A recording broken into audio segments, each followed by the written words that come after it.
Letter 40, Part 1. Lebunge, Volcano Bay, Yezo, September 6. Weary wave and dying blast sob and moan along the shore. All is peace at last. And more than peace. It was a heavenly morning. The deep blue sky was perfectly unclouded. A blue sea with diamond flash and a many twinkling smile rippled gently on the golden sands of the lovely little bay, and opposite, 40 miles away, the pink summit of the volcano of Komonotaki, forming the southwestern point of Volcano Bay, rose into a softening veil of tender blue haze.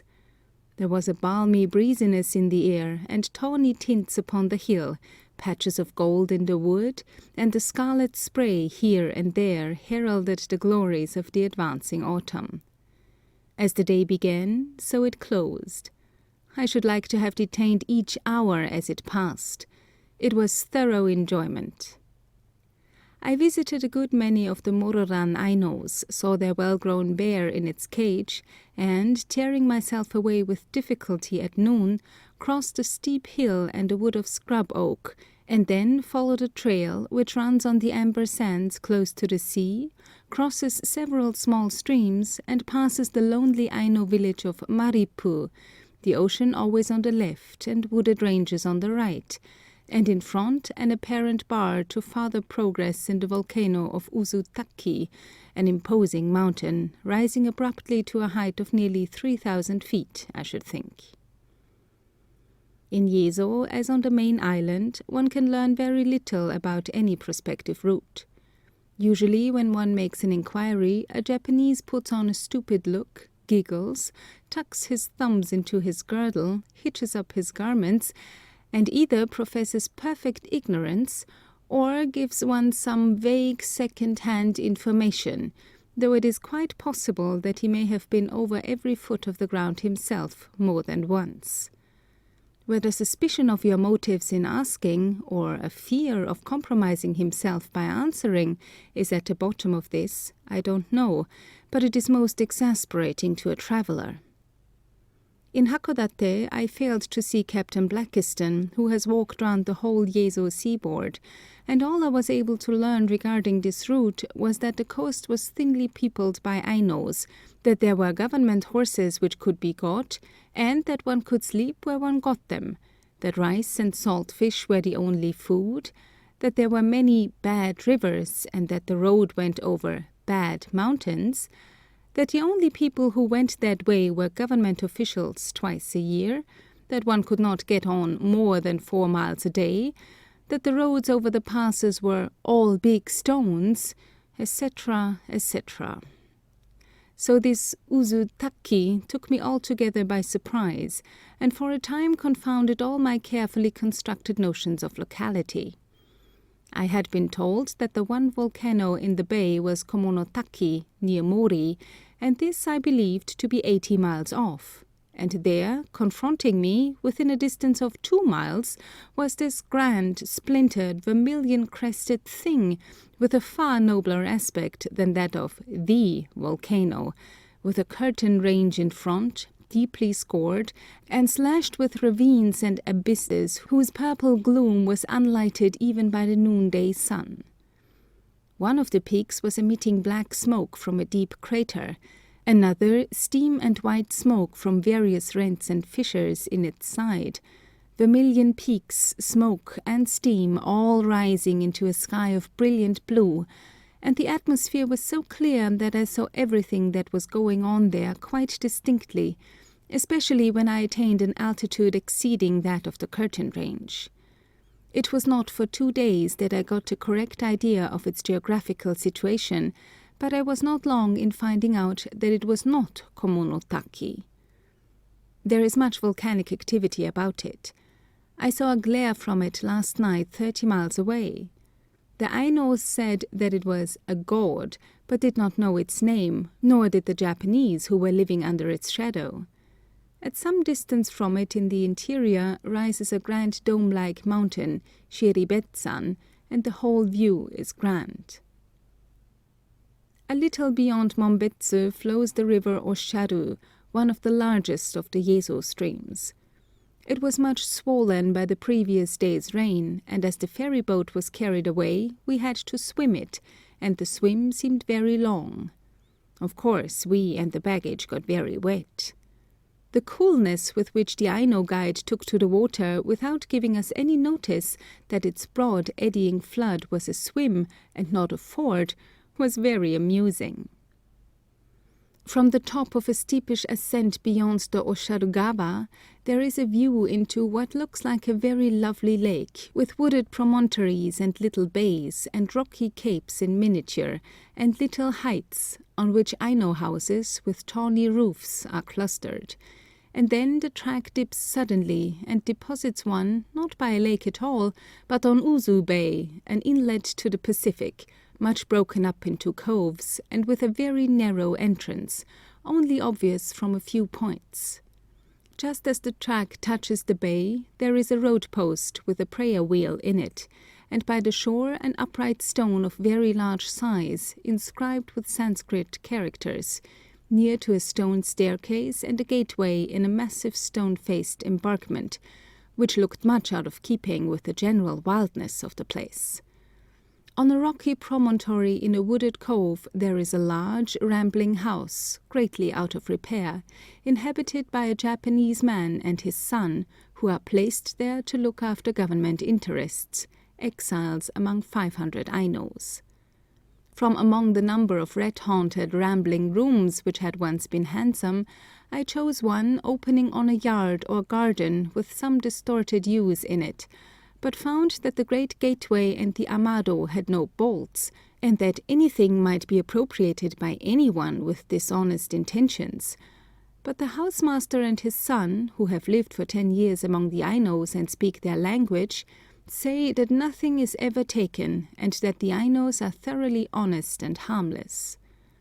Without this assurance I should have been distrustful of the number of white-mouthed youths who hung about in the listlessness and vacuity of savagery, if not of the bearded men who sat or stood about the gateway with children in their arms. Uzu is a dream of beauty and peace. There is not much difference between the height of high and low water on this coast, and the lake-like illusion would have been perfect had it not been that the rocks were tinged with gold for a foot or so above the sea by a delicate species of fucus. In the exquisite inlet where I spent the nights, trees and trailers drooped into the water and were mirrored in it, their green, heavy shadows lying sharp against the sunset gold and pink of the rest of the bay. Log canoes, with planks laced upon their gunwales to heighten them, were drawn upon a tiny beach of golden sand, and in the shadiest cove, moored to a tree, an antique and much carved junk was floating double. Wooded rocky knolls with Aino huts, the vermilion peaks of the volcano of Uzutaki redder than ever in the sinking sun, a few Ainos mending their nets, a few more spreading edible seaweed out to dry, a single canoe breaking the golden mirror of the cove by its noiseless motion, a few Aino loungers with their mild-eyed melancholy faces and quiet ways suiting the quiet evening scene, the unearthly sweetness of a temple bell. This was all, and yet it was the loveliest picture I have seen in Japan. In spite of Ito's remonstrances and his protestations that an exceptionally good supper would be spoiled, I left my rat-haunted room, with its tarnished gilding and precarious fusuma, to get the last of the pink and lemon-colored glory, going up the staircase in the stone-faced embankment, and up a broad, well-paved avenue to a large temple, within whose open door I sat for some time absolutely alone and in wonderful stillness, for the sweet-toned bell, which vainly chimes for vespers amidst this bare worshipping population, had ceased. This temple was the first symptom of Japanese religion that I remember to have seen since leaving Hakodate, and worshippers have long since ebbed away from its shady and moss-grown courts. Yet it stands there to protest for the teaching of the great Hindu, and generations of Aino heathen pass away one after another, and still its bronze bell tolls, and its altar lamps are lit, and incense burns forever before Buddha. The characters on the great bell of this temple are said to be the same lines which are often graven on temple bells, and to possess the dignity of 24 centuries. All things are transient. They, being born, must die, and being born are dead, and being dead are glad to be at rest. The temple is very handsome, the baldachino is superb, and the bronzes and brasses on the altar are specially fine. A broad ray of sunlight streamed in, crossed the matted floor, and fell full upon the figure of Sakyamuni in his golden shrine, and just at that moment a shaven priest in silk-brocaded vestments of faded green silently passed down the stream of light and lit the candles on the altar, and fresh incense filled the temple with a drowsy fragrance. It was a most impressive picture.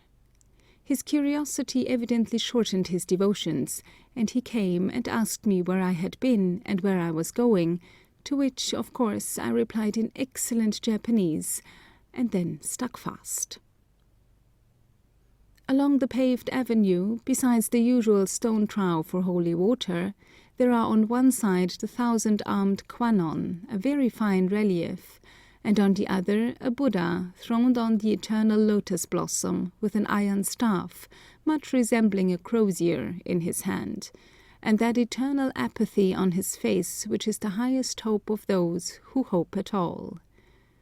I went through a wood where there are some mournful groups of graves on the hillside, and from the temple came the sweet sound of the great bronze bell and the beat of the big drum, and then, more faintly, the sound of the little bell and drum, with which the priest accompanies his ceaseless repetition of a phrase in the dead tongue of a distant land. There is an infinite pathos about the lonely temple in its splendor, the absence of even possible worshippers, and the large population of Ainus, sunk in yet deeper superstitions than those which go to make up popular Buddhism.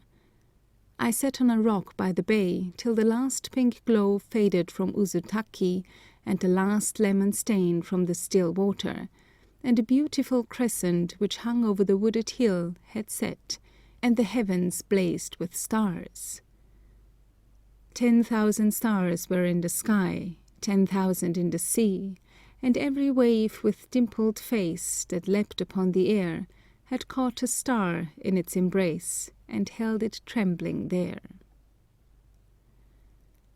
The loneliness of Uzu Bay is something wonderful, a house full of empty rooms falling to decay with only 2 men in it, one Japanese house among 500 savages, yet it was the only one in which I have slept in which they bolted neither the amado nor the gate.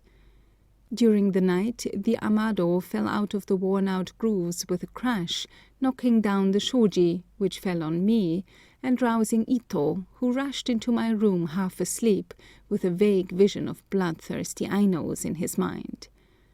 I then learned, what I have been very stupid not to have learned before, that in these sliding wooden shutters there is a small door through which one person can creep at a time, called the Jishindo, or earthquake door, because it provides an exit during the alarm of an earthquake, in case of the amado sticking in their grooves or the bolts going wrong. I believe that such a door exists in all Japanese houses. The next morning was as beautiful as the previous evening, rose and gold instead of gold and pink. Before the sun was well up, I visited a number of the Ainu lodges, saw the bear and the chief, who, like all the rest, is a monogamist, and after breakfast, at my request, some of the old men came to give me such information as they had.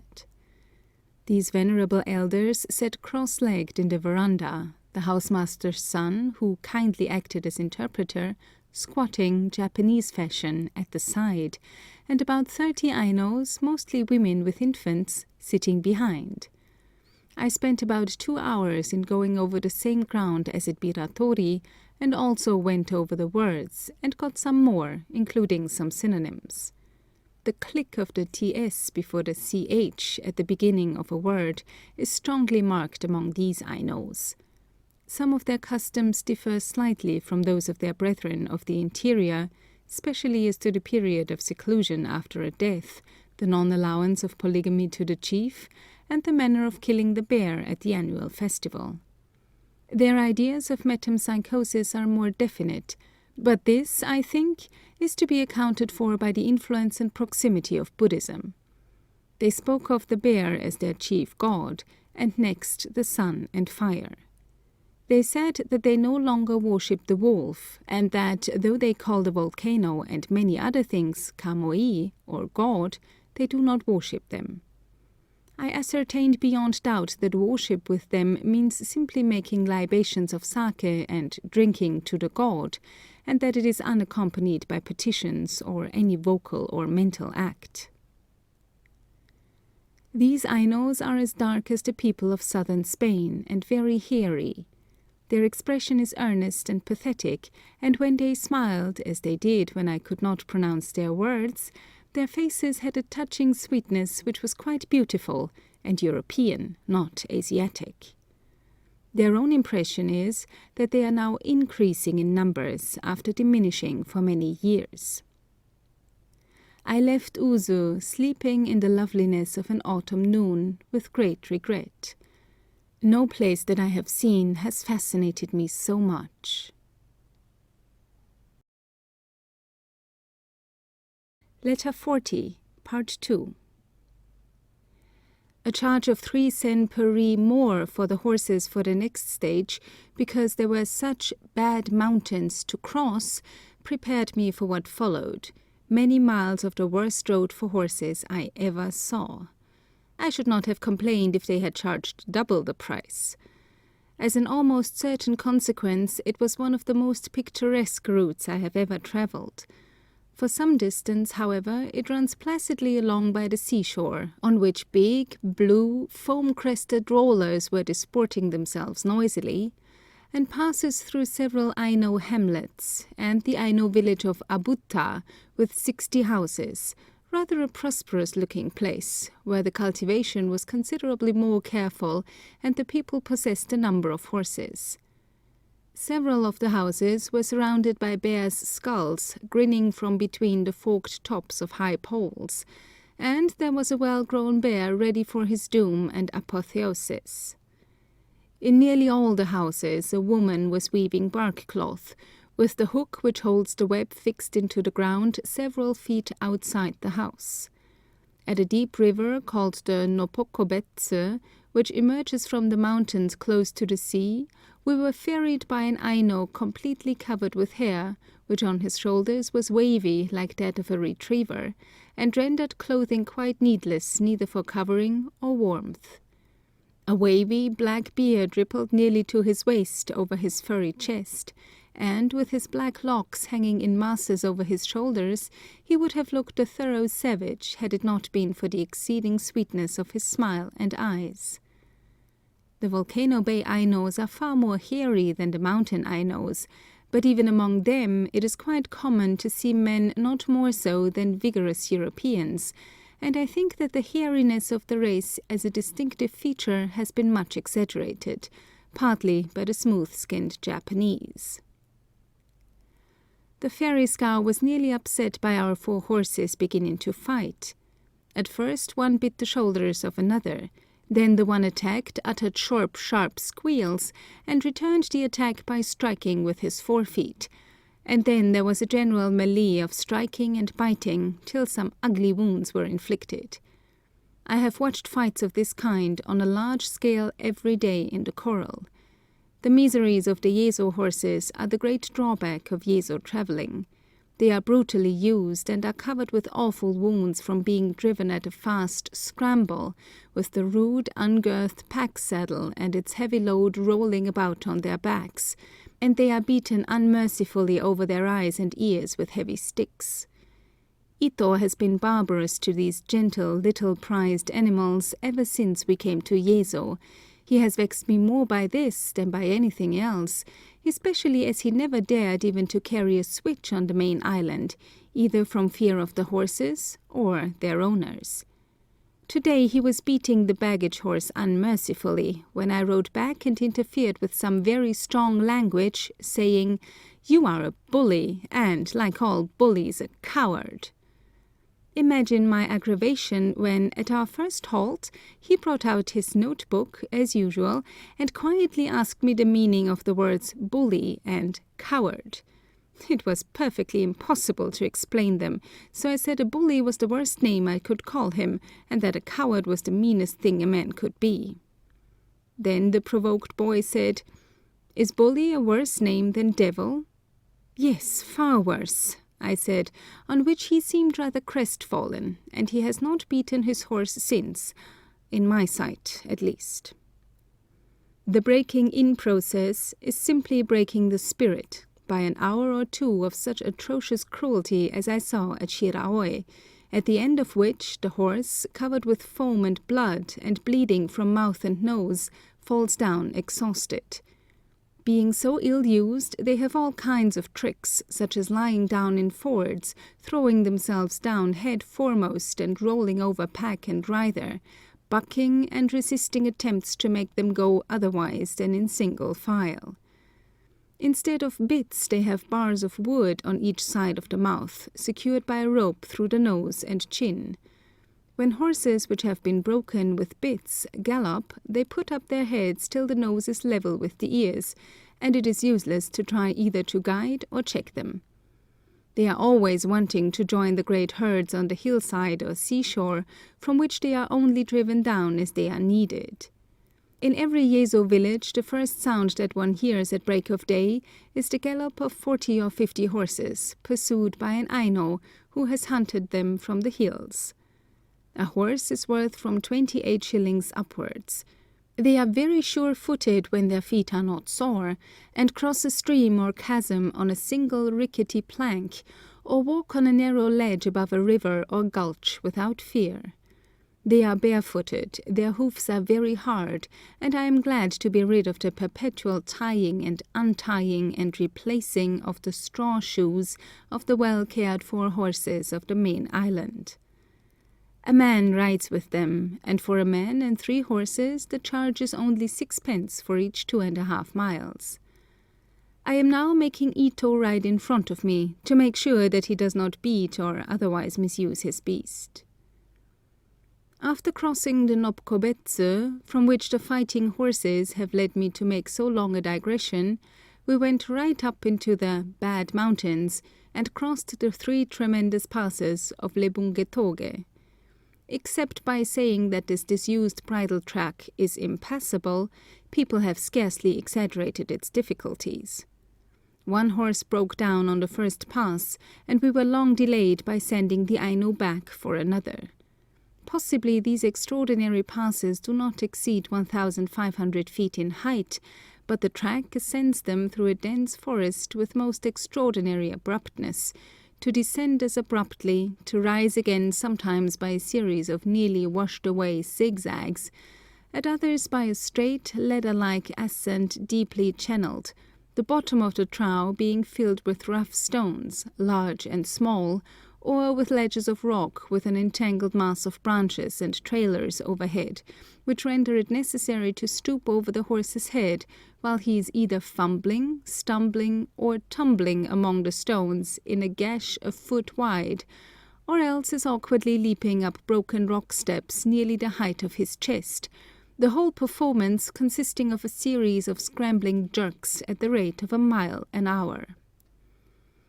In one of the worst places, the Ainu's horse, which was just in front of mine, in trying to scramble up a nearly breast-high and much-worn ledge, fell backwards, nearly overturning my horse, the stretcher poles, which formed part of his pack, striking me so hard above my ankle that for some minutes afterwards I thought the bone was broken. The ankle was severely cut and bruised and bled a good deal, and I was knocked out of the saddle. Ito's horse fell 3 times, and eventually the 4 were roped together. Such are some of the divertissements of Yezo travel. Ah, but it was glorious! The views are most magnificent. This is really paradise. Everything is here, huge headlands magnificently timbered, small deep bays into which the great green waves roll majestically, great grey cliffs, too perpendicular for even the most adventurous trailer to find root-hold, bold bluffs and outlying stacks cedar-crested, glimpses of bright blue ocean dimpling in the sunshine or tossing up wreaths of foam among ferns and trailers, and inland ranges of mountains, forest-covered, with tremendous gorges between, forest-filled, where wolf, bear, and deer make their nearly inaccessible lairs, and outlying battlements, and ridges of grey rock with hardly 6 feet of level on their sinuous tops, and cedars in masses giving deep shadow, and sprays of scarlet maple or festoons of a crimson wine lightening the gloom. The inland view suggested infinity. There seemed no limit to the forest-covered mountains and the unlighted ravines. The wealth of vegetation was equal in luxuriance and entanglement to that of the tropics, primeval vegetation on which the lumberer's axe has never rung.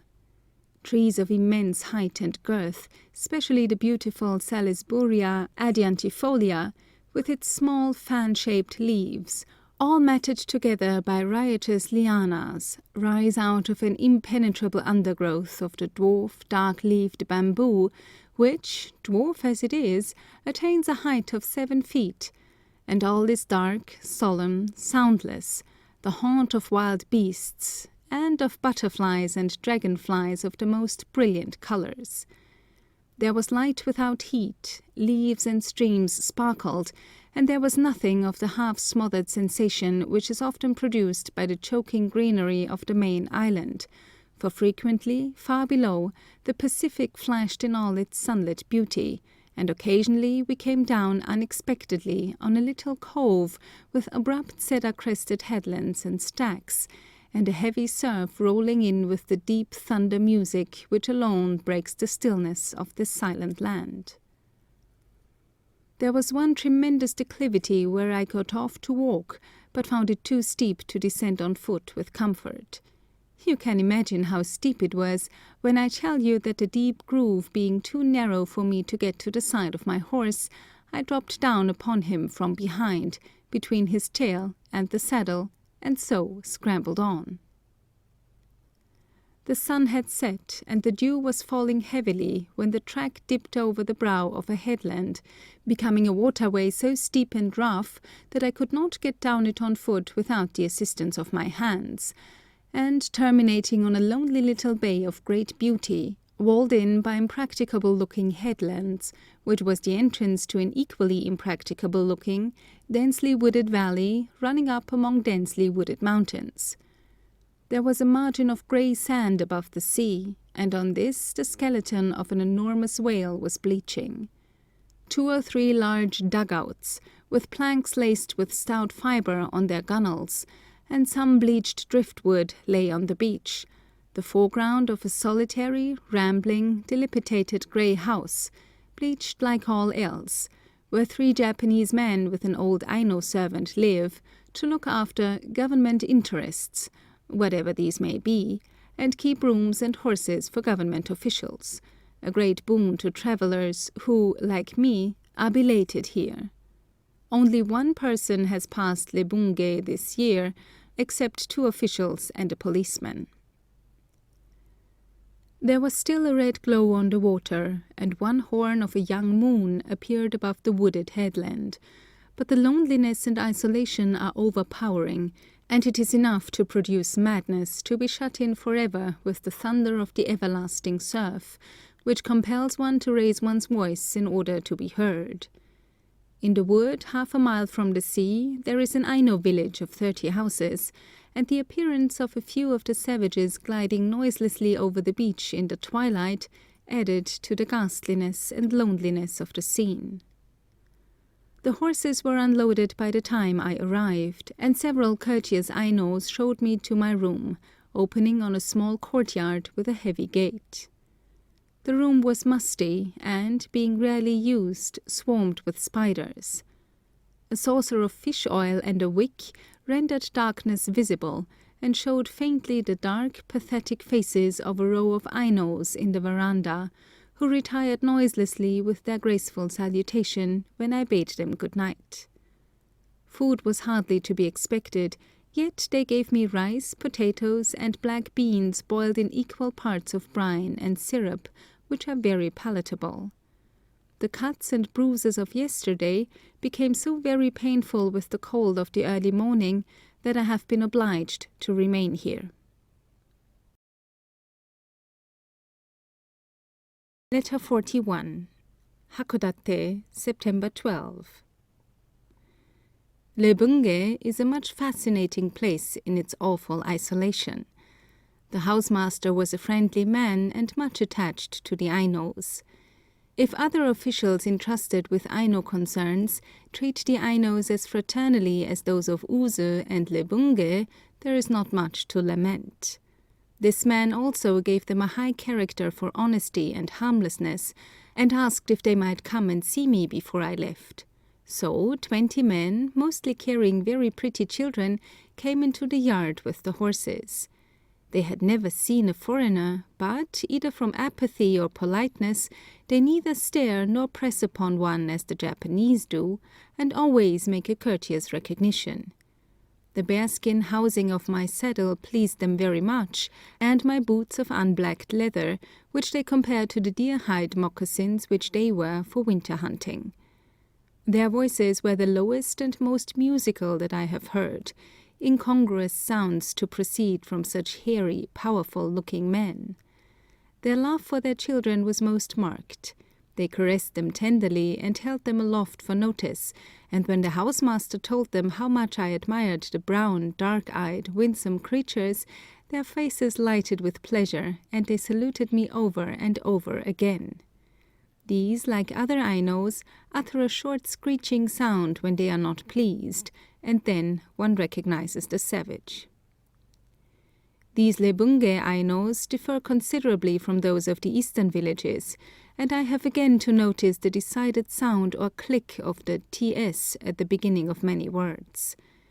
Their skins are as swarthy as those of Bedouin, their foreheads comparatively low, their eyes far more deeply set, their stature lower, their hair yet more abundant, the look of wistful melancholy more marked, and two, who were unclothed for hard work in fashioning a canoe, were almost entirely covered with short black hair, specially thick on the shoulders and back, and so completely concealing the skin as to reconcile one to the lack of clothing.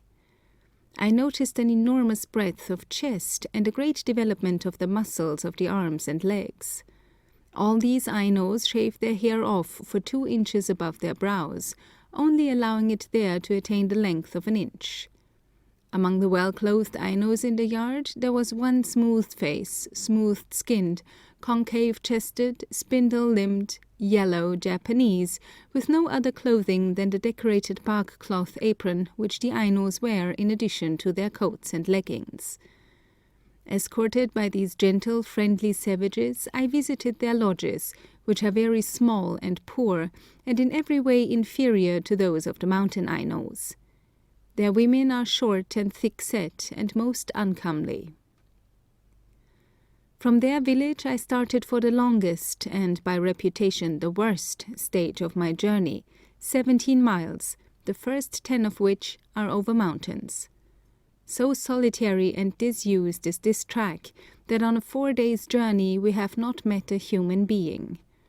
In the Lebunge Valley, which is densely forested and abounds with fordable streams and treacherous ground, I came upon a grand specimen of the Salisburia adiantifolia, which, at a height of 3 feet from the ground, divides into 8 lofty stems, none of them less than 2 feet 5 inches in diameter. This tree, which grows rapidly, is so well adapted to our climate that I wonder it has not been introduced on a large scale, as it may be seen by everybody in Kew Gardens. There is another tree with orbicular leaves in pairs, which grows to an immense size. From this valley a worn-out, stony bridle track ascends the western side of Lebunge Toge, climbing through a dense forest of trees and trailers, to a height of about 2,000 feet, where, contented with its efforts, it reposes, and, with only slight up and downs, continues along the top of a narrow ridge within the seaward mountains, between high walls of dense bamboo, which, for much of that day's journey, is the undergrowth alike of mountain and valley, ragged peak and rugged ravine.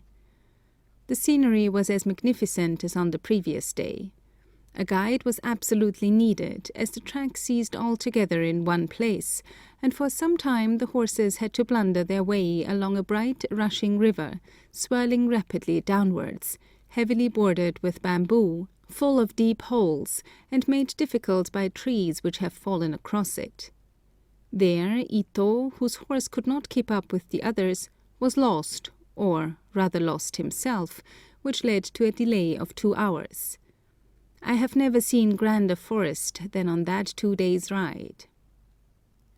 At last the track, barely passable after its recovery, dips over a precipitous bluff and descends close to the sea, which has evidently receded considerably.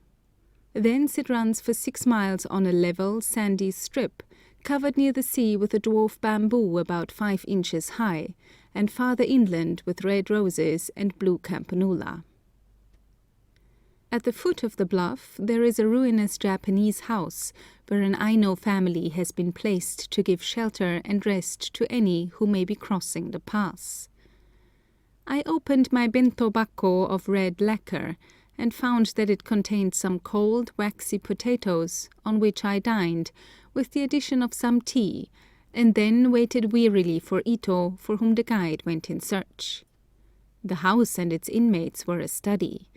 The ceiling was gone, and all kinds of things, for which I could not imagine any possible use, hung from the blackened rafters. Everything was broken and decayed, and the dirt was appalling. A very ugly Aino woman, hardly human in her ugliness, was splitting bark fibre. There were several irori, Japanese fashion, and at one of them a grand-looking old man was seated, apathetically contemplating the boiling of a pot. Old and sitting among ruins, he represented the fate of a race which, living, has no history, and perishing, leaves no monument. By the other irori sat, or rather crouched, the missing link. I was startled when I first saw it. It was, shall I say, a man, and the mate, I cannot write the husband, of the ugly woman. It was about 50. The lofty Aino brow had been made still loftier by shaving the head for 3 inches above it. The hair hung, not in shocks, but in snaky wisps, mingling with a beard which was grey and matted. The eyes were dark but vacant, and the face had no other expression than that look of apathetic melancholy which one sometimes sees on the faces of captive beasts. The arms and legs were unnaturally long and thin, and the creature sat with the knees tucked into the armpits. The limbs and body, with the exception of a patch on each side, were thinly covered with fine black hair, more than 1 inch long, which was slightly curly on the shoulders. It showed no other sign of intelligence than that evidenced by boiling water for my tea. When Ito arrived, he looked at it with disgust, exclaiming, "The Ainos are just dogs, they had a dog for their father," in allusion to their own legend of their origin. The level was pleasant after the mountains, and a canter took us pleasantly to Oshamambe, where we struck the old road from Mori to Satsuporo, and where I halted for a day to rest my spine, from which I was suffering much. Oshamambe looks dismal even in the sunshine, decayed and dissipated, with many people lounging about it, doing nothing, with the dazed look which overindulgence in sake gives to the eyes. The sun was scorching hot, and I was glad to find refuge from it in a crowded and dilapidated yadoya, where there were no black beans, and the use of eggs did not appear to be recognized.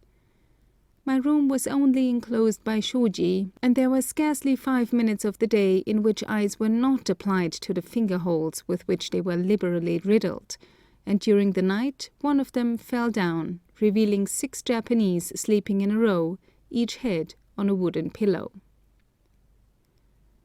The grandeur of the route ceased with the mountain passes, but in the brilliant sunshine the ride from Oshamambe to Mori, which took me 2 days, was as pretty and pleasant as it could be.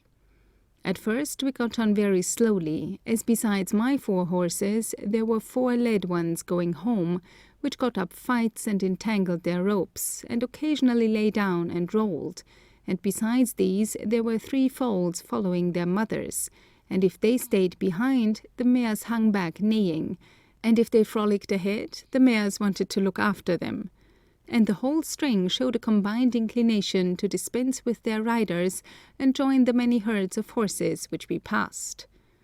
It was so tedious that, after enduring it for some time, I got Ito's horse and mine into a scow at a river of some size, and left the disorderly drove to follow at leisure. At Yurapu, where there is an Ainu village of 30 houses, we saw the last of the aborigines, and the interest of the journey ended.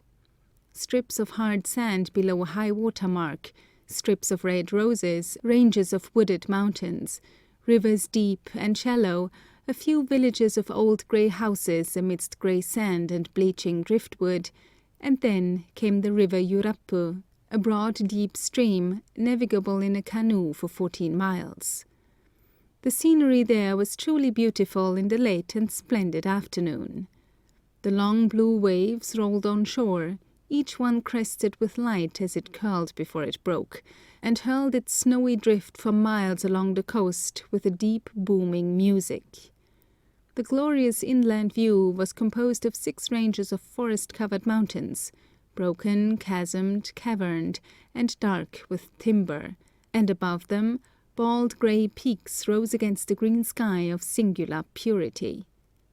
I longed to take a boat up the Yurapu, which penetrates by many a gorge into their solemn recesses, but had no strength to carry my wish. After this I exchanged the silence or low musical speech of Aino guides for the harsh and ceaseless clatter of Japanese. At Yamakushinoi, a small hamlet on the seashore where I slept, there was a sweet, quiet yadoya, delightfully situated, with a wooded cliff at the back, over which a crescent hung out of pure sky, and besides there were the more solid pleasures of fish, eggs, and black beans. Thus, instead of being starved and finding wretched accommodation, the week I spent on Volcano Bay has been the best fed, as it was certainly the most comfortable week of my travels in northern Japan. Another glorious day favoured my ride to Mori, but I was unfortunate in my horse at each stage, and the Japanese guide was grumpy and ill-natured, a most unusual thing. Otoshibe and a few other small villages of grey houses with an ancient and fish-like smell lie along the coast, busy enough doubtless in the season, but now looking deserted and decayed, and houses are rather plentifully sprinkled among many parts of the shore, with a wonderful profusion of vegetables and flowers about them, raised from seeds liberally supplied by the Kaitakushi department from its Nanai experimental farm and nurseries. For a considerable part of the way to Mori there is no track at all, though there is a good deal of travel. One makes one's way fatiguingly along soft sea sand or coarse shingle close to the sea, or absolutely in it, under cliffs of hardened clay or yellow conglomerate, fording many small streams, several of which have cut their way deeply through a stratum of black volcanic sand. I have crossed about 100 rivers and streams on the Yezo coast, and all the larger ones are marked by a most noticeable peculiarity, that is, that on nearing the sea they turn south, and run for some distance parallel with it, before they succeed in finding an exit through the bank of sand and shingle which forms the beach and blocks their progress. On the way I saw 2 Ainos land through the surf in a canoe, in which they had paddled for nearly 100 miles.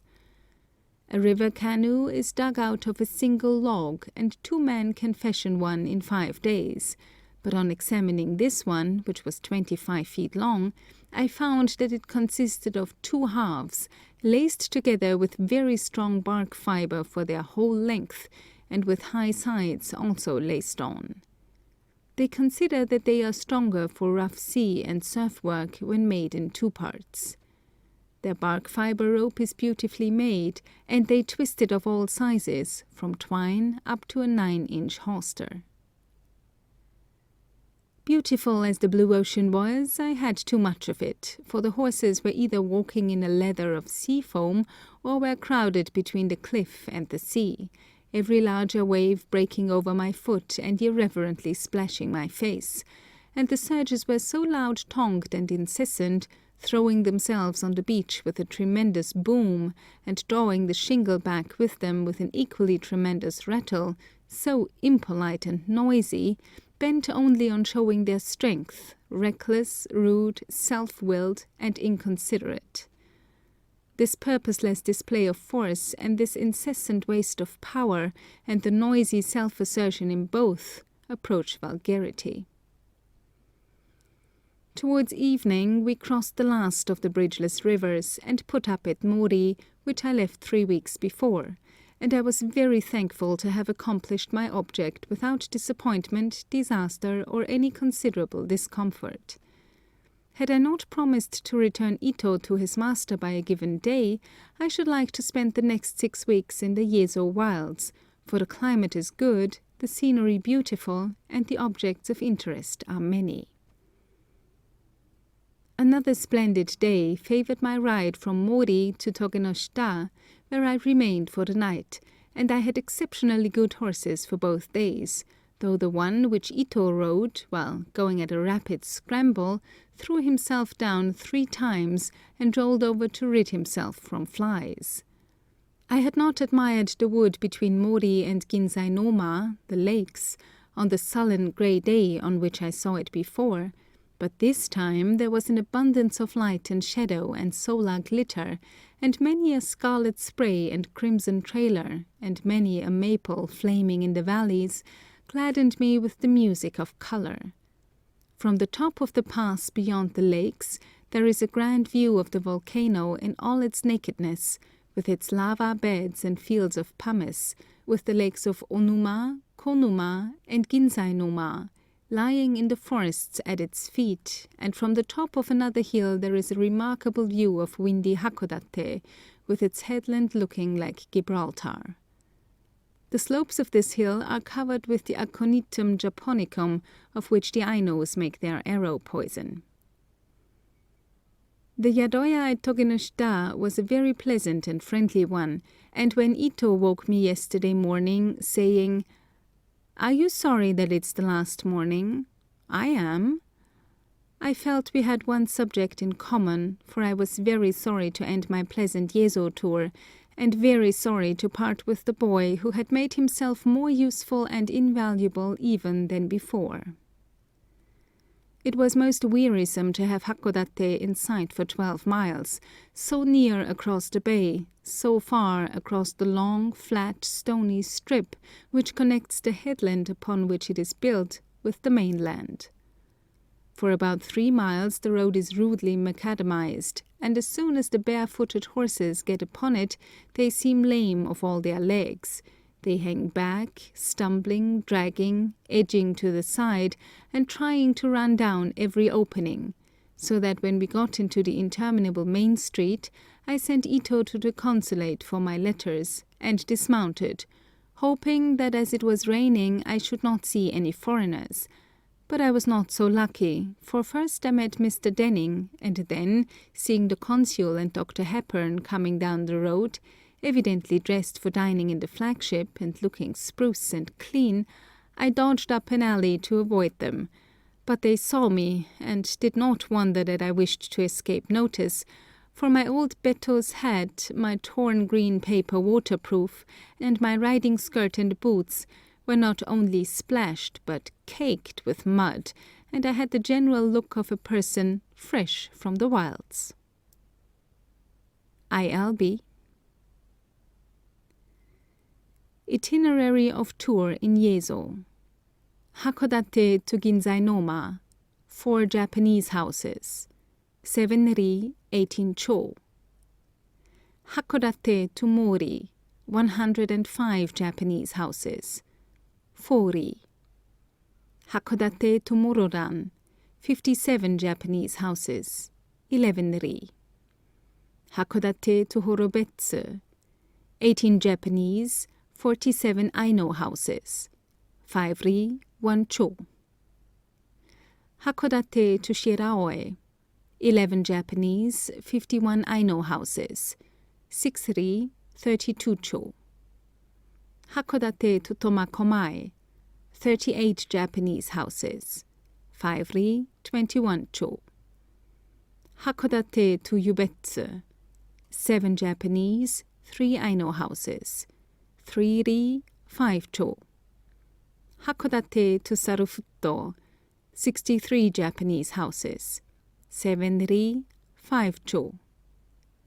Hakodate to Biratori, 53 Ainu houses, 5 ri. Hakodate to Mombetsu, 27 Japanese houses, 5 ri, 1 cho. From Horobetsu to Old Mororan, 9 Japanese, 30 Ainu houses, 4 ri, 28 cho. From Horobetsu to Uzu, 3 Japanese, 99 Ainu houses, 6 ri, 2 cho. From Horobetsu to Lebunge, 1 Japanese, 27 Ainu houses, 5 ri, 22 cho. From Horobetsu to Oshamambe, 56 Japanese, 38 Ainu houses, 6 ri, 34 cho. From Horobetsu to Yamakushinai, 40 Japanese houses, 4 ri, 18 cho. From Horobetsu to Otoshibe, 40 Japanese houses, 2 ri, 3 cho. From Horobetsu to Mori, 105 Japanese houses, 3 ri, 29 cho. From Horobetsu to Togenoshita, 55 Japanese houses, 6 ri, 7 cho. From Horobetsu to Hakodate, 37,000 souls, 3 ri, 29 cho. About 358 English miles. Letter 42. Hakodate, Yezo, September 14, 1878. This is my last day in Yezo, and the sun, shining brightly over the grey and windy capital, is touching the pink peaks of Komunotaki with a deeper red, and is brightening my last impressions, which, like my first, are very pleasant. The bay is deep blue, flecked with violet shadows, and about 60 junks are floating upon it at anchor. There are vessels of foreign rig too, but the wan, pale junks, lying motionless or rolling into the harbour under their great white sails, fascinate me as when I first saw them in the Gulf of Yedo. They are antique-looking and picturesque, but are fitter to give interest to a picture than to battle with stormy seas. Most of the junks in the bay are about 120 tons burthen, 100 feet long, with an extreme beam far aft of 25 feet. The bow is long and curves into a lofty stem like that of a Roman galley, finished with a beak head to secure the forestay of the mast.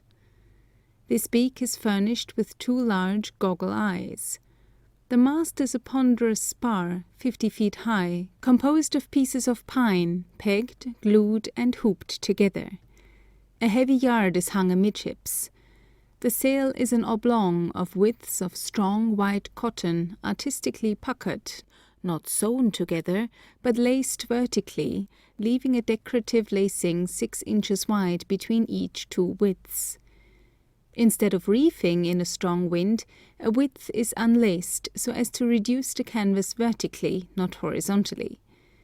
2 blue spheres commonly adorn the sail. The mast is placed well abaft, and to tack or veer it is only necessary to reverse the sheet. When on a wind, the long bow and nose serve as a headsail.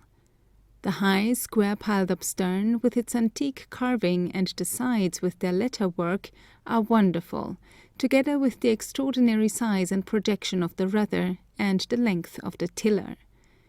The anchors are of grapnel shape, and the larger junks have from 6 to 8 arranged on the fore end, giving one an idea of bad holding ground along the coast.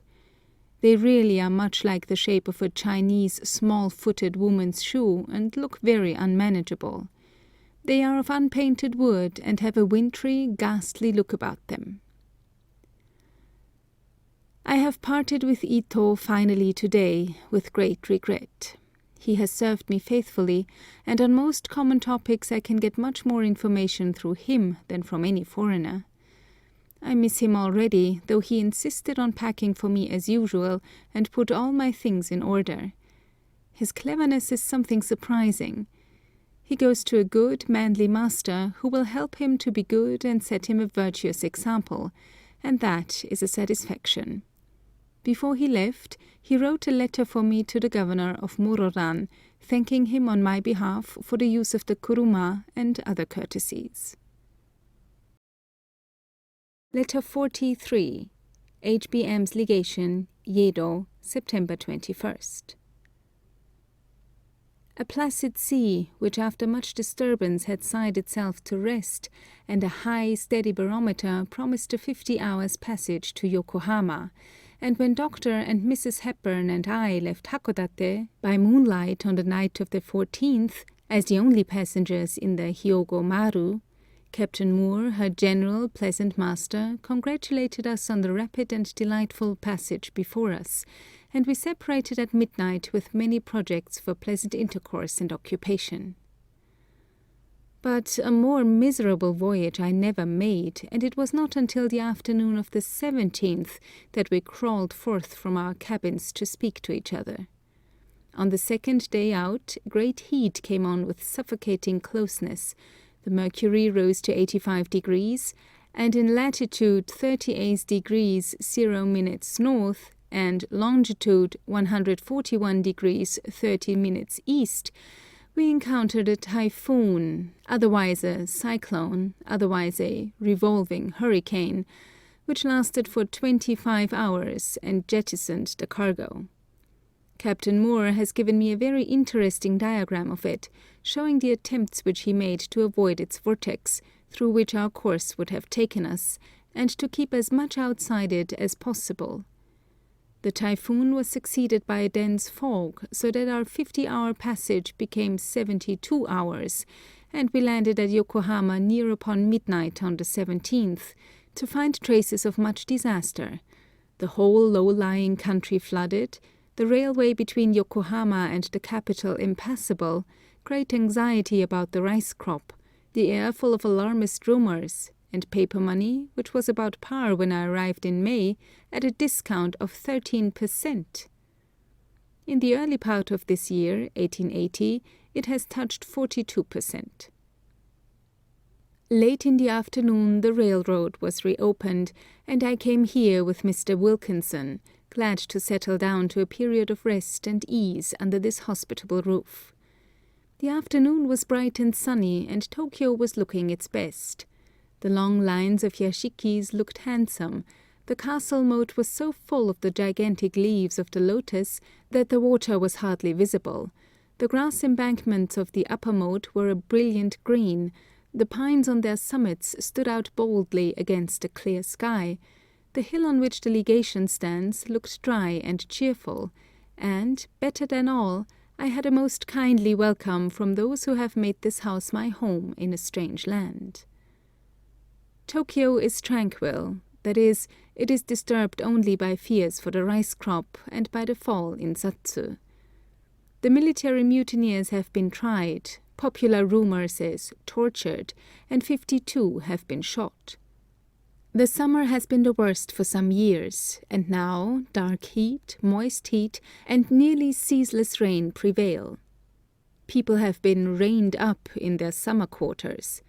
Surely it will change soon, people say, and they have said the same thing for 3 months. Letter 44. HBM's Legation, Yezo, December 18. I have spent the last 10 days here, in settled fine weather, such as should have begun 2 months ago if the climate had behaved as it ought. The time has flown by in excursions, shopping, select little dinner parties, farewell calls, and visits made with Mr. Chamberlain to the famous groves and temples of Ikegami, where the Buddhist bishop and priests entertained us in one of the guest rooms, and to Enoshima and Kamakura, vulgar resorts which nothing can vulgarize so long as Fujisan towers above them. I will mention but one site, which is so far out of the beaten track that it was only after prolonged inquiry that its whereabouts were ascertained. Among Buddhists, especially of the Monto sect, cremation was largely practiced till it was forbidden 5 years ago, as some suppose in deference to European prejudices. 3 years ago, however, the prohibition was withdrawn, and in this short space of time the number of bodies burned has reached already 9,000 annually. Sir H. Parkes applied for permission for me to visit the Kirigaya ground, one of 5, and after a few delays it was granted by the governor of Tokyo at Mr. Mori's request. So, yesterday, attended by the legation linguist, I presented myself at the fine yashiki of the Tokyo Fu, and, quite unexpectedly, was admitted to an audience of the governor. Mr. Kusamoto is a well-bred gentleman, and his face expresses the energy and ability which he has given proof of possessing. He wears his European clothes becomingly, and in attitude as well as manner is easy and dignified. After asking me a great deal about my northern tour and the Ainus, he expressed a wish for candid criticism, but as this in the East must not be taken literally, I merely ventured to say that the roads lag behind the progress made in other directions, upon which he entered upon explanations which doubtless apply to the past road history of the country. He spoke of cremation and its necessity in large cities, and terminated the interview by requesting me to dismiss my interpreter and kuruma, as he was going to send me to Meguro in his own carriage with one of the government interpreters, adding very courteously that it gave him pleasure to show his attention to a guest of the British minister, for whose character and important services to Japan he has a high value.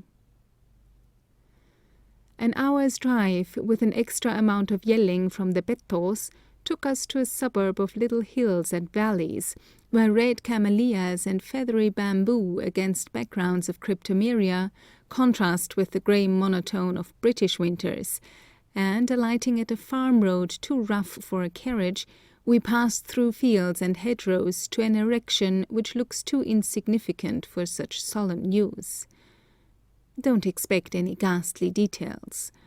A longish building of wattle and dab, much like the northern farmhouses, a high roof, and chimneys resembling those of the oast houses in Kent, combine with the rural surroundings to suggest farm buildings rather than the funeral pyre, and all that is horrible is left to the imagination. The end nearest the road is a little temple, much crowded with images, and small, red earthenware urns and tongs for sale to the relatives of deceased persons, and beyond this are 4 rooms with earthen floors and mud walls, nothing noticeable about them except the height of the peaked roof and the dark color of the plaster. In the middle of the largest are several pairs of granite supports at equal distances from each other, and in the smallest there is a solitary pair. This was literally all that was to be seen. In the large room several bodies are burnt at one time, and the charge is only 1 yen, about 3 shillings 8 pounds, solitary cremation costing 5 yen. Faggots are used, and 1 shilling worth ordinarily suffices to reduce a human form to ashes. After the funeral service in the house, the body is brought to the cremation ground, and is left in charge of the attendant, a melancholy, smoked-looking man, as well he may be. The richer people sometimes pay priests to be present during the burning, but this is not usual. There were 5 quick tubs of pine hooped with bamboo in the larger room, containing the remains of coolies, and a few oblong pine chests in the small rooms containing those of middle-class people. At 8 p.m. each coffin is placed on the stone trestles, the faggots are lighted underneath, the fires are replenished during the night, and by 6 a.m. that which was a human being is a small heap of ashes, which is placed in an urn by the relatives and is honorably interred. In some cases, the priests accompany the relations on this last mournful errand. 13 bodies were burned the night before my visit, but there was not the slightest odor in or about the building, and the interpreter told me that, owing to the height of the chimneys, the people of the neighborhood never experience the least annoyance, even while the process is going on.